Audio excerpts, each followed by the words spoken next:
চিরাগ পার পেলে আল্লামা সাইদির থাকার কথা ছিল। খুনি হাসিনা তাকে পরিকল্পিতভাবে হত্যা করেছে। আমি তিনটি কথা বলবো। যখন তিনি সরকারে থেকেছেন, সিরাজুল মাস আসলেই তারা বলেছেন বিশ্ব মানবতার মুক্তিদূত মুহাম্মদ রাসূলুল্লাহ সাল্লাল্লাহু আলাইহি ওয়াসাল্লাম আদর্শই শ্রেষ্ঠ আদর্শ। তার আদর্শের মাধ্যমে রাষ্ট্র পরিচালিত হলে সেই রাষ্ট্রে শান্তি আসবে, এটি যখন যিনি সরকার থাকেন তারা বলেছেন। বর্তমান অন্তর্বর্তীকালীন সরকারের কাছে আমাদের আবেদন, আপনারা যেহেতু সরকারে আছেন, আজকের এই রবিউল আউয়াল মাসে আপনাদের কাছে আমাদের আবেদন, স্যান্ডেলিনা সো রূপচর্চায় আভিজাত্য।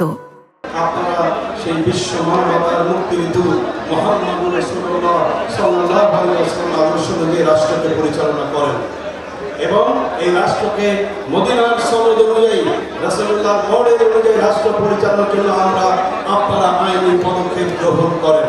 এটি হলো আমার প্রথম কথা।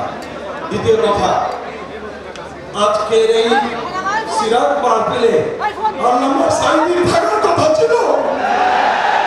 খুনি হাসিনা তাকে পরিকল্পিতভাবে হত্যা করেছে। আমরা খুনি হাসিনার বিচার চাই। আপনারা চান না?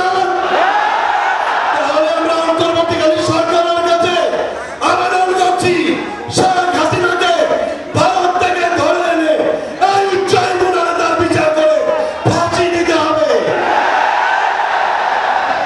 তৃতীয় কথা, শেখ হাসিনা বলেছিল, শেখ হাসিনা চেয়েছিল বাংলাদেশ থেকে ইসলাম নির্মূল করতে, যার কারণে 2024 সালের 1 আগস্ট বাংলাদেশ জামাত ইসলামী এবং ইসলামী ছাত্র শিবিরকে তারা নিষিদ্ধ করেছিল।